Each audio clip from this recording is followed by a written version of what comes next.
Submitting your ACA forms to the IRS with ez1095's built-in direct e-file service is fast, accurate, and hassle-free. Step 1. Before you submit anything, take a moment to double-check your data, review both your 1095 and 1094 forms for accuracy. Make sure all key information such as employee names, SSNs, company name, and EIN is accurate. We recommend printing a few sample forms to catch any recurring data issues early. On the 1095 form list screen, you'll also see a summary showing the total number of forms. Confirm that this number matches the total number on your 1094 form.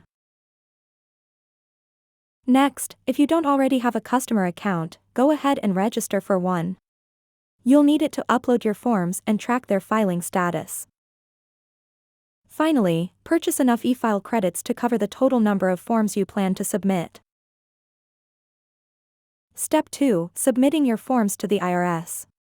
On the IRS e-filing interface, enter your dummy TCC and any other required information. Next, select the File option. If you are submitting a correction or replacement, be sure to enter the receipt ID. Click Save Data, then choose e-file with Halfpricesoft. ez1095 will automatically validate your forms. If no validation errors are found, enter your customer account username and password. Then click Upload.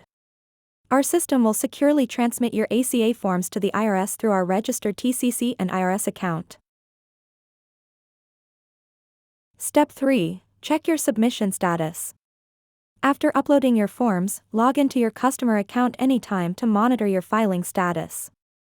The IRS typically updates results within 2 business days.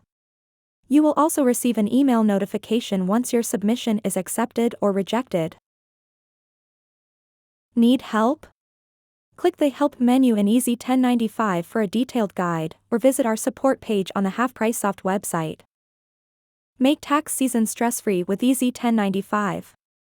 Download the free demo today and see how easy it is to prepare, print, and e-file your ACA forms directly to the IRS.